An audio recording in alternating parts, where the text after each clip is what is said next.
Rusmiati Aminuddin, bidan desa Taloba di Kabupaten Polewali Mandar, Sulawesi Barat, sukarela berjuang menangani angka stunting yang masih terbilang tinggi di wilayah tersebut. Dengan panggilan hati, ia mendatangi sejumlah dusun, memeriksa kondisi balita dan ibu hamil. Setiap hari, Rusmiati naik motor menempuh jarak 3 km melewati hutan dan pegunungan. Terkadang ia harus berjalan kaki hingga menyeberang sungai lantaran tidak adanya jembatan. Biasanya Rusmiati datang 2 kali seminggu. Namun Rusmiati tidak bisa memberi pendampingan saat musim hujan dan sungai banjir. Ya, kendalanya dalam melakukan pendampingan keluarga, apalagi ini dusun terjauh, Pak. Kami menyeberang sungai. Kendala pertama itu kalau sungai ya banjir, Pak. Kami susah menyeberangnya. Selain memeriksa kesehatan, Rusmiati rela merogoh uang pribadinya demi membagikan susu dan biskuit untuk menambah gizi anak. Mereka juga patuh sama kesehatan dan mereka sangat peduli dengan kesehatan. Cuma lagi-lagi kondisinya saat sungai banjir mereka tidak bisa menyeberang sungai untuk ke Pustu, Pak, karena jalanan juga ke atas itu 3 kilo baru sampainya. Jadi saya ambil pilihan bagaimana kalau saya yang kunjungi ke bawah, Pak. Rusmiati begitu mencintai pekerjaan yang digelutinya selama 14 tahun. Terlebih ia bisa membantu sesama lewat berbagi. Bupati Polewali Mandar Andi Ibrahim Masdar mengakui masih tingginya angka stunting di wilayahnya karena terbatasnya anggaran untuk program pencegahan. Pertama kita di sini terus terang saja kurang serius lah, kurang serius karena hanya seremoni terus kerja. Itu kerjanya buka sana buka sini, bikin upacara ini. Nah, itu yang mau dikurangi. Lebih bagus kita door to door menangani ini. Dan ini kan yang perlu dibenakan gizinya. Juga kan kita juga daerah ini kan semakin hari semakin dikurangi juga dana turun dari pusat. Soal anggaran stunting pernah disinggung Presiden Joko Widodo pada Juni lalu. Jokowi mengungkap ada daerah yang menganggarkan penanganan stunting 10 miliar rupiah. Namun dari jumlah tersebut mayoritas digunakan untuk rapat dan perjalanan dinas.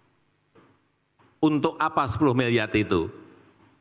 Jangan membayangkan nanti ini dibelikan telur, dibelikan susu, dibelikan protein, diberikan sayuran. 10 miliar. Coba dilihat detail. 10 miliar untuk stunting. Cek. Perjalanan dinas 3 miliar. Rapat-rapat 3 miliar, penguatan pengembangan apa-apa, bla bla bla, 2 miliar. Yang benar-benar untuk beli telur itu enggak ada 2 miliar. Ya, kapan stuntingnya akan selesai kalau caranya seperti ini? Kabupaten Polewali Mandar ada di urutan kedua dengan angka stunting terbanyak di Sulawesi Barat. Yang pertama, Kabupaten Majene dengan angka stunting 40,6% dari total jumlah balita di kabupaten itu. Disusul Polewali Mandar 39,3% dan Kabupaten Mamasa 38,6%. Sulawesi Barat juga ada di urutan kedua dengan tingkat prevalensi balita stunting di Indonesia. Yang banyak ada di Provinsi Nusa Tenggara Timur, kemudian Sulawesi Barat dan Papua. Sementara angka stunting di Indonesia pada 2021 mencapai 24,4% dari total jumlah balita seluruh Indonesia. Di tahun 2022 turun menjadi 21,6%. Pada 2023 angka stunting diproyeksikan turun menjadi 17,8% dan pada 2024 diproyeksikan turun lagi menjadi 14%. Namun anggaran penanganan stunting dari tahun ke tahun terus menurun. Pada 2021, anggaran stunting mencapai 40,33 triliun rupiah.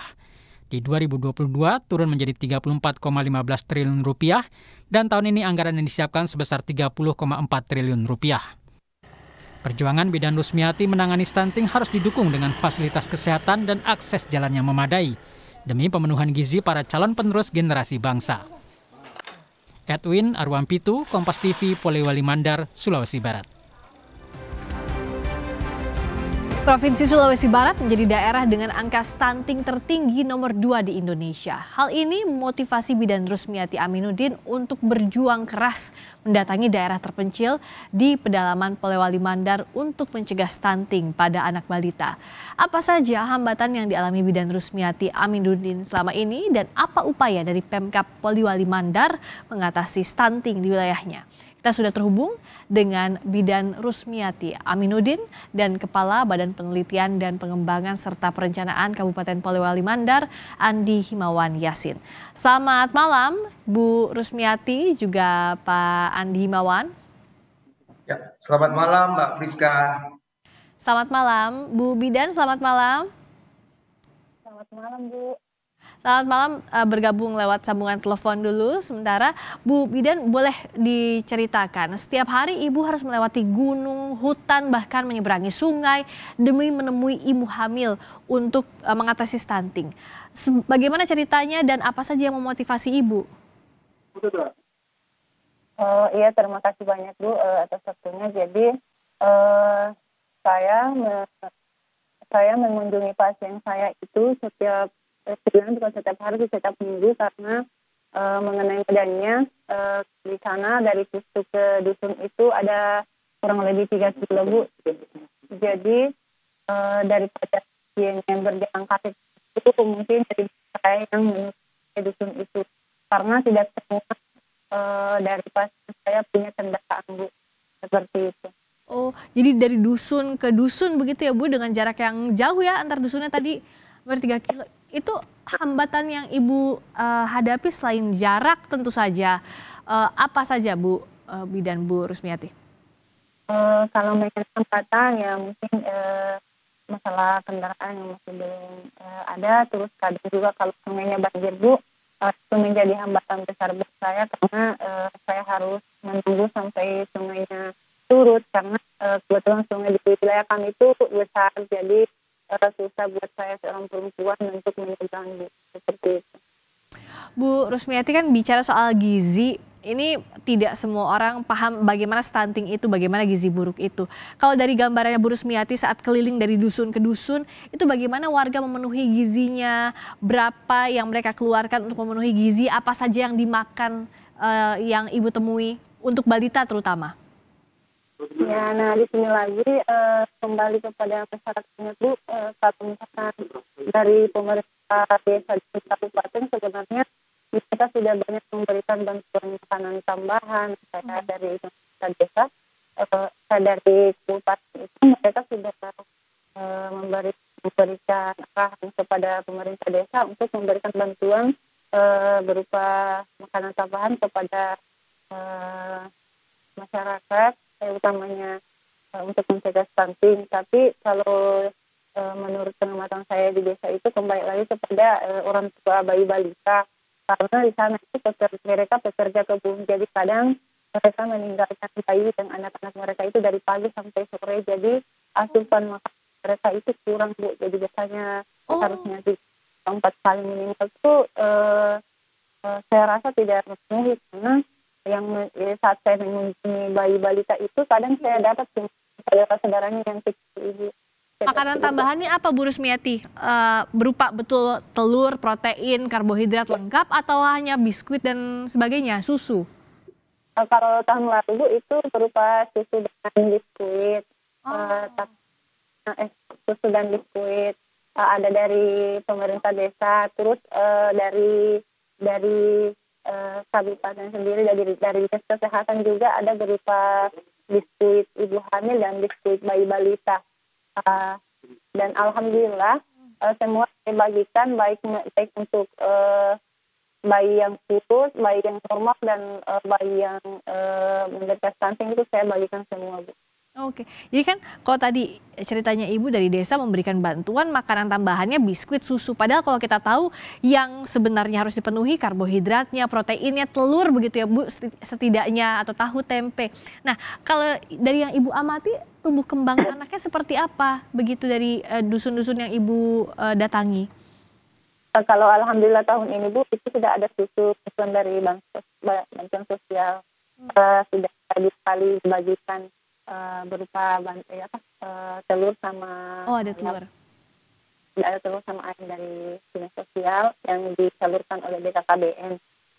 Dan alhamdulillah sudah ada kemajuan, sudah ada penurunan dari anak-anak yang kurus. Alhamdulillah sudah naik berat badannya itu. Terus yang dari bulan 1 itu kan harusnya bulan 8 diperiksa lagi. Dan semoga pemeriksaan besok, karena kebetulan besok baru posyandu lagi, semoga besok bisa berkurang lagi stuntingnya Ibu, seperti itu. Iya, ini perjuangan berat Ibu untuk mencegah stunting ya Bu ya, dan juga untuk mengedukasi Pak Andi. Pak Andi lihat kondisinya Bu Bidan ini luar biasa ya perjuangannya, tapi tentu dari pemerintah juga PR-nya mengedukasi dan juga mendatangi warga satu persatu. Apa yang jadi kendala sejauh ini Pak Andi? Ya, terima kasih Mbak Friska. Mudah-mudahan suara saya terdengar cukup baik ya Mbak Friska ya. Terdengar jelas Pak Andi, terima kasih. Ya. Yang pertama Mbak Friska, permohonan maaf dari Bapak Bupati Polewali Mandar. Beliau mengirimkan salam hormat kepada Kompas TV, pemirsa sekalian, karena saat ini beliau melakukan ibadah umrah, jadi beliau mengamanahkan kepada kami untuk mewakili di malam yang sangat luar biasa ini. Terima kasih, salam untuk Pak Bupati. Silakan Pak. Ya, mungkin yang pertama Mbak Friska, di Polewali Mandar ini ada 16 kecamatan. Kebetulan Desa Taloba itu terletak di Kecamatan Tutar, dan Kecamatan Tutar ini memang kecamatan yang secara topografinya memang akses jalannya sangat sulit ya. Walaupun memang alhamdulillah di tahun 2023 ini Desa Taloba ini yang tadinya berstatus sebagai desa sangat tertinggal, tahun 2023 ini sudah masuk atau terkategori sebagai desa tertinggal, dari sangat tertinggal ke tertinggal. Jadi dari 144 desa di Kabupaten Polewali Mandar memang masih tersisa 10 desa kategori desa tertinggal, kemudian 54 desa berkembang, 54 juga desa maju, dan ada 16 yang desa mandiri.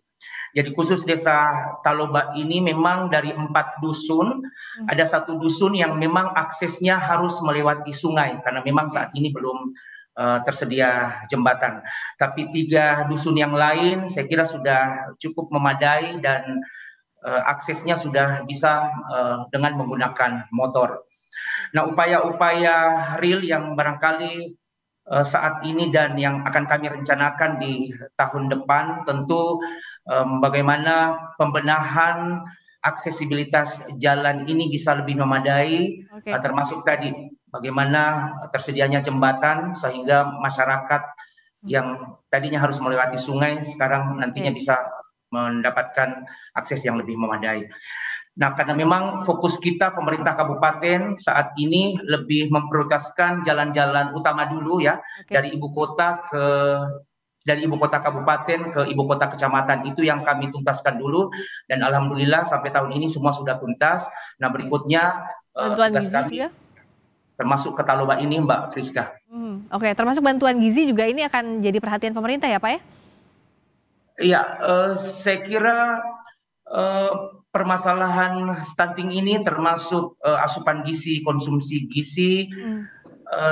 Kami pemerintah Kabupaten Polewali Mandar secara lintas sektor sudah melakukan kolaborasi termasuk juga secara jenjang pemerintahan, terutama melalui dana desa Mbak Friska. Itu saya kira permasalahan ketersediaan konsumsi gizi ini juga menjadi perhatian utama di pemerintah Kabupaten Polewali Mandar. Dari dana desa yang dianggarkan ini dan sampai ke masyarakat. Terakhir Bu Rusmiati, apa yang diharapkan? Ada Pak Andi di sini untuk pemerintah dan juga apa yang akan Ibu lakukan ke depannya tentu dengan tugas yang berat ini datang dari dusun ke dusun untuk mencegah stunting. Ya, terima kasih Bu. Jadi alhamdulillah saya sangat bersyukur selama kurang lebih 14 tahun saya diberi kepercayaan bertugas di Desa Taloba dan selalu mendapat dukungan organisasi di Polewali Mandar dan oleh Haji PSSC. Jadi setiap kegiatan yang kami lakukan di desa selalu atas dukungan dari kepala desa, kepala pusat dan ketua ibu dari kami dan juga kepala dinas. Jadi harap satu untuk pemerintah kabupaten dan pusat, saya sangat berharap semoga pemerintah pusat dapat memperhatikan kesejahteraan bidan yang ada di Polewali Mandar, khususnya dan desa yang berada di wilayah terpencil.